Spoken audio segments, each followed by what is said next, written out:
Libo-libong mamamayan na nagtitipon ngayon at nagmamarcha patungong Malacanang bilang pagpapahayag ng kanilang matinding pagkadismaya sa kasalukuyang administrasyon.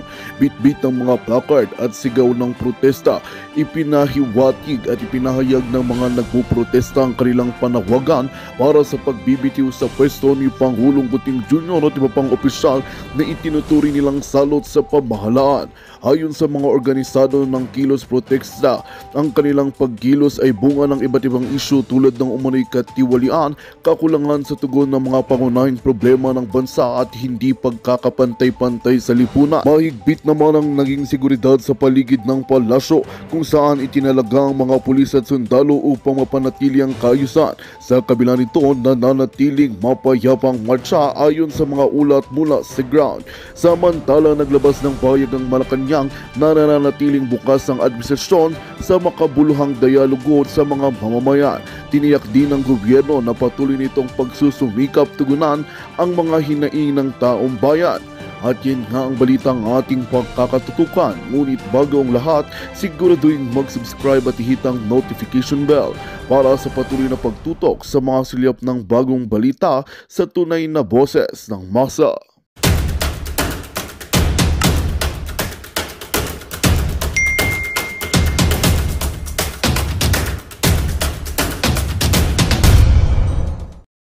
Window. Ayun po yung tinatawag na ah, yung blind spot. Kasi po, bilang tao, bilang personal o leader, meron po tayong pananaw, pero meron po tayong aspeto sa ating perspective na hindi nakikita, yung po yung tinatawag na blind spot, na nakikita po ng ating mga kasama, mga nag-observe sa atin. Kaya mahalaga po yung tinatawag na ah, malayang talakayan, debate nga po ang sinabi ni Atty. Harry Roque kanina. Ngayon po, sa panahon po natin, fast forward, pumasok na po yung science. Ang science po ay yung mga state-of-the-art tools na sinasabi po para maging strategic tayo. Science like medicine, science like sa pag-aaral, etc. Ngayon po, nagkaroon po ng pag-aaral yung mga tech companies. Ano po ang nagiging element ng pagiging successful ng isang team, ng isang grupo? Bakit ang isang grupo ay nagiging achievers at bakit yung iba hindi? Ito po isang malawakang na pinondahan ng milyon na malaking halaga para alamin ano ang nagbibigay ng uh, ng ingredient para naging successful ang isang team. Tayo po bilang Pilipino, isa po tayong team. Team po tayo, Team Pilipinas, Team Makabayan o Team Mahalin Natin ang Pilipinas. Tayo po ay Pilipino. Bilang team, dapat po ay meron po tayong pagkakaisa at ang layunin pa natin ay maging successful. Sa pag-aaral po ito, na pinondohan po at naging benchmark ng buong mundo, ano po yung nagiging successful team? Ito po yung tinatawag na Aristotle Project na pinondohan po ng Google. Ang sabi po dito, ang secret paano maging isang successful team ay yung magkaroon ng psychological safety na tinatawag. Ano yung psychological safety? Ito po yung sitwasyon na kung saan malayang magsalita, mayroong malaya at pantay-pantay na makapagsalita ang bawat isang team members ng kanyang pananaw at kanyang damdamin at yung kabilang panig naman na nakikinig ay malayang nirerespeto ang sinasabi nung nagsasalita at pinakikinggan. From there, nagkakaroon po ng psychological safety at nagkakaroon po ng mas magiging produktibong collaboration para po malaman po ano po yung mas magandang idea para po magkaroon ng successful teams. Base po dyan sa pag-aaral na yan po ang aking pong i-share, yung po yung rationale o science, na latest na science funded by the Google Aristotle Project na nagpapatunay na sinimulan ng ating mga ninuno na nagsulat sila ng malayang pamamahayag at yung tinatawag na freedom of expression ay yung po yung rationale niya. Bakit po kaya mahalaga na magkaroon po tayo ng freedom of expression? Maaari pong hindi umayon sa akma ng pananaw natin yung sinasabi ng kabilang grupo, pero mahalaga po na pakinggan natin sila at makapag-develop tayo dito sa ating Pilipinas na hindi po tayo magka-cancel. dahil hindi po lang po sila akma sa ating pananaw, because for me there's no such thing or group that mayroon pong monopoly ng truth. Maari po ngayon, yung lalo na po nung sinauna, nung sinabi ang monopoly of truth nila, lahat ng mundo. May nagsabi, hindi po lahat, bilog. Yung pala, bandang uli, bilog pala. Innovation na yung tinatawag na yun. Ngayon, maaari sabihin natin na ganito, ang Earth, ang center of universe that time. Yun yung pananaw that time. May nagsabi, hindi. Sinosuppress, pero hindi. Yung pala, bandang huli, yung pala ang magiging innovation o update na mindset. Kaya nagkakaroon tayo ng tinatawag ng progress sa humankind. Yun lang po masasabi ko. Sana po, huwag isuppress, magkaroon po ng psychological safety ang buong Pilipino. Wala pong there's no right or wrong. Respect, and then from there, makakabuo tayo ng pananaw at mas malalo tayo magiging productive na naayon sa ating saligang batas, at yun din po ang sinabi ng science based sa Aristotle Project ng technology na Google. Maraming pong salamat. Maraming salamat, Roman, sa iyong message. At ngayon naman ay ang pinakahihintay natin sa isa sa ating mga panel of speakers, si Attorney Trixie. Attorney Trixie, you have the floor po. Ikaw na po bahala. Mag-toilet muna ako. Sorry. Mabilis lang to kasi lumabas ako sa meeting. Gayon pa man, mahalaga yung ating talakayan. You have the floor po. Ikaw na po bahala. Ay, okay na ba ako? Na-unmute na ako? Okay na. Okay, sige. Maraming salamat for that introduction. Mahalaga po ang tatalakayin natin ngayon dahil sa mga pangyayari natin. May konteksto ang ang pagtawag ngayon ng Kongreso sa mga vloggers, at dahil tinitesting nito ang limits ng ating freedom of speech. Ngayon, ito yung pagkakaiba. Dahil mabago ang media, na itong social media, in the last 10 years, malaki ang strides niya at malaki yung naitutulong sa lipunan. Alam natin na ang freedom of speech, isa ito sa greatest freedoms, not simply because mayroon tayong pagkakataon na i-check ang ating gobyerno, ngunit it also acts as a safety or pressure valve ng lipunan. Kung hindi tayo nakakapagsalita, ang daming mga nangyayari, may mga disasters or natural or man-made. Katulad ng some people will argue na itong gobyerno natin is a natural disaster dahil sa sunod-sunod na mga pagkakamali, sunod-sunod na ng mga polisiya that have not helped the Filipino people.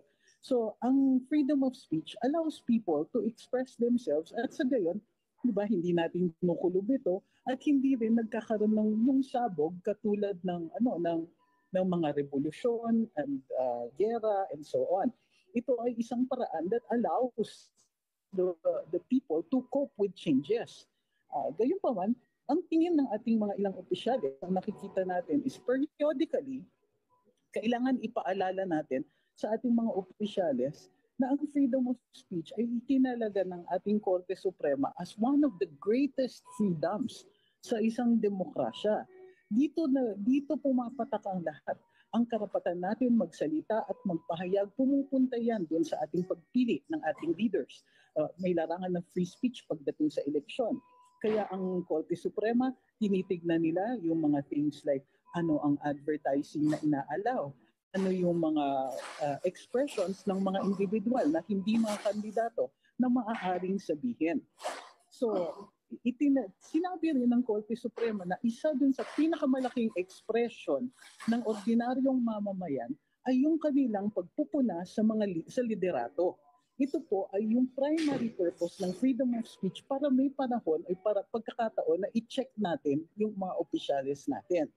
Kaya hesitant ang hukuman na i-allow na i-abridge ito. So dahil mahalaga ang freedom of speech nakalagay sa ating saligang batas, no law shall be passed abridging the freedom of speech. Sinabi pa ng Korte Suprema further on doon sa Chavez versus Gonzales na mayroong mga speech na talagang ina-allow natin na i-check. Ila-allow natin na pwedeng i-regulate. So kaya mayroon tayong batas against inciting to sedition, false publications, inciting to terrorism, rebellion, war, ganyan. Kasi may nakikita tayong damage na parating na very critical yung possibility of damage na yon. Libel, pinaparusahan yan dahil nga may actual damage doon sa reputasyon ng isang tao. Ngunit, yung pag-criticize ng mga public figures, lalong-lalo na ang ating mga opisyales, tinatalaga yan na protected speech. Kailangan pinoprotektahan ang ordinaryong mamamayan na nagsasalita tungkol doon sa mga ginagawa o hindi ginagawa ng ating mga opisyales. Ito ay paraan para mas sumulong yung demokrasya at yung mga leaders natin will be doing their jobs. Kaya yan institutionalized. Sinabi pa ng Korte Suprema na kapag nagpo-propose ng mga content-related regulations, striktong-strikto ang hukuman para pag tinitignan nila ito kung ito ay naaayon sa ating saligang batas. Kung mayroon bang danger kung i-allow natin yung ganong klaseng speech.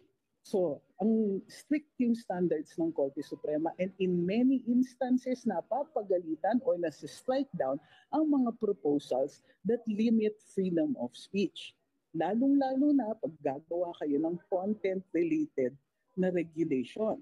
So, noong panahon na Presidente si Gloria Arroyo, nag-announce ang kanyang Department of Justice Secretary na kapag mayroong nagtugtog ng Hello Garci na tape, automatic makakasuhan ng wiretapping. Strike down yan ng Korte Suprema. At sinabi nila na ito ay pagre-regulate ng content, ng expression. At ang tawag dito ay prior restraint. Pinatitigil niyo yung mga tao na gumamit ng tape na yon as their expression at binubusalan mo sila. Walang dahilan na ang nakikita ang Korte Suprema na payagan yung ganong ka-vague na direktiba. Pag tinugtog niyo yung tape, mabakasuhan kayo ng wiretapping. Ibig sabihin, hindi sila gumawa ng rule, hindi sila gumawa ng batas, nag-announce lang sila, NBI, i-prosecute ninyo yung mga nagtutugtog ng tape na yan. So dito, mahahango natin itong ginagawa ng Kongreso sa mga vloggers. Nagpapatawag ng vloggers after the congressman had spoken very clearly about narco-vloggers, pogo-vloggers, fake news purveyors, pseudo-journalists, pseudo-political analysts. Teka, vlogger lang po kami. Nagsasalita, nagpapahayag ng aming saloobin. Whether you consider that political analysis or not is of no moment. Nagsasalita kami and there is no grave danger of anything except your hurt feelings. Nasasaktan sila. Kasi nung nag-umpisa yan, bago nila naisip na magpatawag ng mga vloggers, ang pinag-uusapan nila is these vloggers are maligning the Quadcom. So nakikita natin yung natural progression, saan ba nanggaling itong pag-iimbestiga na ito. Nanggaling yan doon sa mga nababasa ng mga pahayag ng ilang mga nasa social media na nagagalit kapag nakikita na nababalahura o nalalapastangan ang karapatan ng mga resource persons. Paano ka ba naman hindi maaantig ang damdamin? Nakita natin na si dating Pangulong Duterte, minsan halos bastusin na siya doon sa pagsasalita ng ilang mga kongresista. Nakalimutan yata nila na mahal itong taong ito. Natural magre-react ang mga netizens. Nakita na ilang beses tinawag si VP Inday Sara. In other occasions, hindi siya pinapansin, hindi siya tinatanungan. Sa ibang occasions, pinipilit siyang sumagot in a certain way. At tuloy-tuloy din yung kanilang paggawa ng insinuations tungkol sa kanyang reputasyon, sa kanyang leadership, sa kanyang paggamit ng public funds. Sino ang hindi magagalit? Yung mga posts na reaksyon dyan, ito ba ang nakakasakit sa damdamin nila? Kung nagpo-post ang isang tao tungkol sa tama o mali na paggawa ng trabaho ng isang public official, covered ito by protected speech. So itong pag-iimbestiga sa mga vloggers ay paglalapastangan doon sa malinaw na constitutional provision na no law shall be passed abridging the freedom of speech. Sabi ni Congressman Barbers, Ano sabi ni Congressman Bartlett? We want a regulatory framework. We want discipline in social media. That is the tradition now. That is the textbook definition of prior restraint. Gusto mo, ipulis mo kung anong sasabihin ng mga tao. Ngayon, sinasabi nila, minumura yung mga congressman. Kung sa tingin nila, obscene yung pagmumura na yan, o libelous yung pagmumura na yan, maaari silang mag-file ng kaso ng libel. Ano ngayon ang purpose ng pagdidinig na ito? Kung gagawa sila ng regulatory framework na yan, unconstitutional yan because it is content related. Nagdi-decide kayo kung anong sasabihin ng mga netizens. Kung ito ay kung hindi naman sila gagawa ng batas, what is the point in calling the vloggers? Isa pa, suspicious ang timing. Isipin ninyo, magpapadinig sila, magko-conduct sila ng inquiry in aid of legislation, wala nang oras para gumawa ng batas. Pero, padating na ang eleksyon. Ngayon, kung ma-contempt, kung sa tingin nila, ayaw nila yung sasabihin ng mga vloggers, anong gagawin nila? Isa-cite nila in contempt? Isa-sideline nila? Saktong-sakto, mag-i-eleksyon. Hindi makakapagsalita ang mga vloggers for or against any of their candidates. So, nakikita natin, textbook din ito na may pinipigilan itong mga kongresista sa mga pagsasalita. Bukod pa dyan, syempre may konting panakot. Alam natin ang history. Nag-start yan sa they are maligning the Quadcom. Napanood natin ang Quadcom. Nakita natin kung sino yung mga dinidetain nila. The likes of Colonel Grijaldo, sina Director Wilkins, kaya ibang mga tao na nakita naman natin, teka muna, contemptuous behavior ba yan? At naging subject sila ng ilang mga sinabi natin on social media o sinabi ng ibang mga vloggers sa social media. So nakikita din natin na ano ito? Payback? Ito ba ay papagalitan nila ang mga vloggers for something that they had said? Hindi ba para kang nagpaparusa ng mga tao na naglabas lamang ng saloobin? Again, textbook, denial ng freedom of speech. Parang pinaparusahan mo, wala nang pangbatas. Kung gusto nilang maparusahan dahil may paglalabag ng batas, ano yung sabi ni FPRD? If you have the evidence, go ahead and file your case. I am not a Filipino for nothing. So gayon din ang tingin ko sa nangyayari ngayon. Mayroon silang nakikitang ayaw nila. Ginagawa ito ng mga vloggers. May sinasabi na ayaw nila sa mga vloggers, calling for a hearing, calling for the creation of a law that is unconstitutional. May nakikita tayong ibang intent dito. The intent is habang ginagawa nila o habang dinidinig ang kaso, meron silang paraan para mapatahimik yung mga tao na ayaw nila yung salita. And so, ano ito? Again, karahasan ito, oppression ito, and parang ano ba to? Normal na ba ito sa Marcos administration? Anong pinagkaiba lang kay Marcos Sr.? Only the technology is different. Noon, ayaw nila ng mga komentarista sa traditional media. Pero dahil mas malakas ang loob at mas malawak ang ating democratic space sa social media, ang targets are the vloggers. Teka, di ba?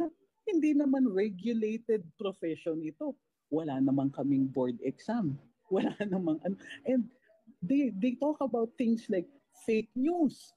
They talk about narco-vloggers. Teka, define nyo muna ano ba ibig sabihin ng fake news.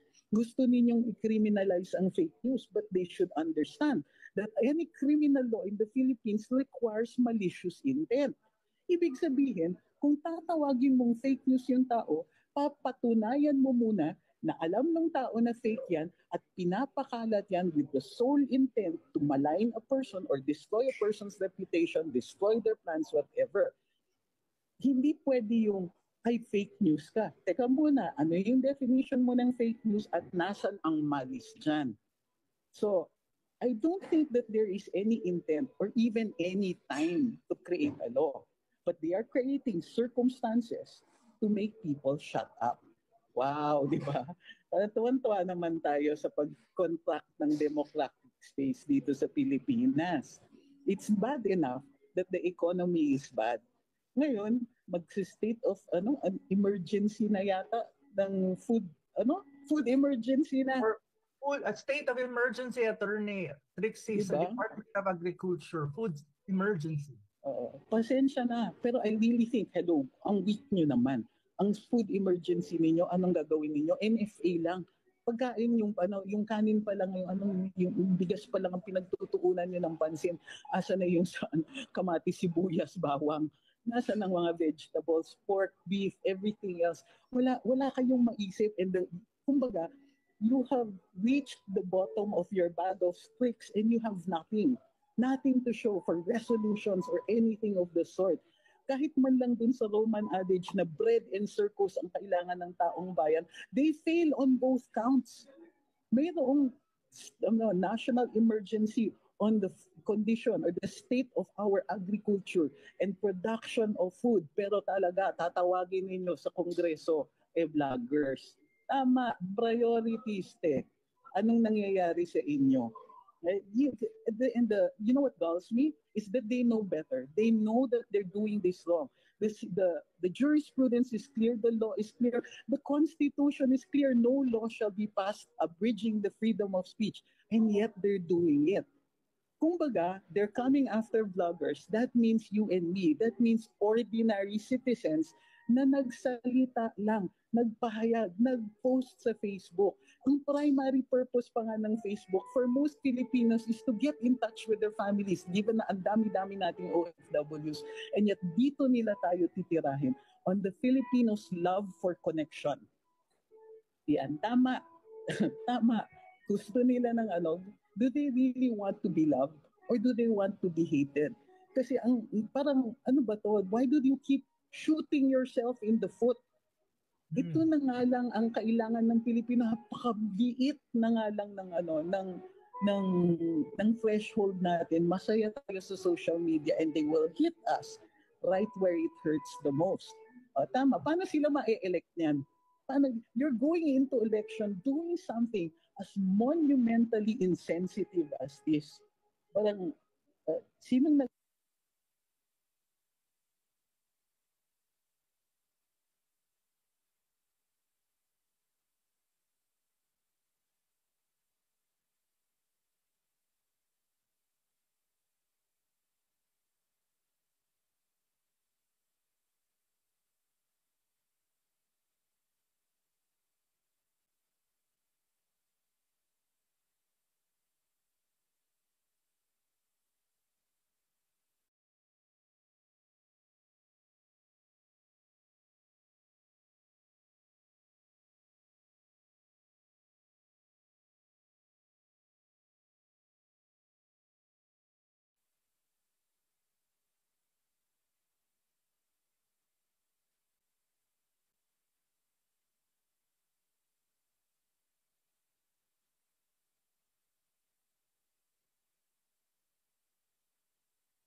honestly think that that's going to stop anybody. If you put in jail, if you detain 40 vloggers, there will be 80 to replace them. Hindi na po anybody. This is democratic access to democratic space. So, sa tingin nila, masisimot nila yan? Do they honestly think that there is enough time to scare people into not talking? Mag-election, we can always vote against them. Galit ako? I will vote against you. I will campaign against you. I will make sure you don't win. This is monumental, kumbaga, epic fail when it comes to creation of policy. So maybe par for the course for the Marcos administration. Maraming salamat, Attorney Trixie, at binigyan mo ng pagkakataon marinig ka ng ating mga kababayan na nasa loob ng Zoom. At maraming nag-aabang at nanonood sa live stream po. Maraming salamat at good luck. Alam ko. Good luck. Good luck. Ako umalis dito. Okay. Hindi. Ako na ang bahala. Wait Thank lang. you. Okay. Sis Maharlika, nandito si Princess Maui. Maui, isa sa mga naimbita ng Quadcom na tawag nito na mag-appear doon sa kanilang Yes, go ahead, Princess Maui. Princess Maui, sandali ha. I-unmute kita, tapos open mo yung iyong video para magawa yan. Wait lang ha. Okay. Princess Maui, okay na? Ganda-ganda naman ni Princess Maui, prinsesang prinsesa. Para magawa yan. Hello, live na ba tayo? I mean, nakikita na ba ang aking alindog dyan? Kita na Oh. Hello, Philippines. Hello sa mga nanonood sa ating program ngayon. Hello sa mga nasa Pilipinas. Hello din po sa mga kababayan nating OFWs. Nandito po ako ngayon sa Singapore. I'm celebrating my 20th birthday. Birthday po ng inyong prinsesa, no, February 2nd. And I'm privileged na may mga kababayan tayo dito sa Singapore na inimbitahan tayo. Alam nyo, marami ang nakaka-appreciate ng ginawa nating pagtitipon sa EDSA noong November. And dahil dyan, naiimbitahan tayo ng mga kababayan nating OFWs bilang appreciation sa ating sa ating pagharap sa mga problema at sa mga abusado dyan sa Pilipinas. Unfortunately, ayan nga po ang ginagawa sa mga vloggers, Ate Maharlika, Attorney Trixie, and everyone here, Ma'am Ana. Hello din po kay Spoke, sa Adi Roque, at sa lahat po ng mga invited vloggers and speakers for tonight. Unfortunately po, kaming mga nagpapahayag ng aming criticisms sa ating pamahalaan ay ginigipit. I'm just fortunate na nandito ako abroad. Hindi ko rin naman po alam, Ma'am Ana, Ate Maharlika, kung naka-receive na ako ng invitation. Kasi so far, ang neighbor ko dyan sa Pilipinas ay hindi pa naman nagsisend sa akin ng message kung may na-receive na silang letter. Kasi ang alam po, pinapadala nila through LBC, at ang naririnig ko po, mali-mali naman ang mga pangalan ng mga iniimbitahan nila basta makapangumbida lang. Hindi nila alam yung legal name ng mga vloggers, hindi ba? And hindi rin accurate minsan po ang mga ang address na pinapadala nila. Alam niyo, hindi ko alam kung coincidence lang ba, kasi may mga katulad na nangyari kay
Magandang balita ang hatid namin sa inyo ngayong araw.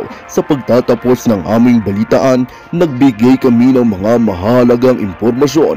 Maraming salamat sa pagtutok at pagsuporta sa aming programa. Huwag kalimutang manatili sa mga susunod na araw para sa mga bagong balita at mga kwento na dapat nating abangan. Mula sa Boses ng Masa, magandang araw, Pilipinas!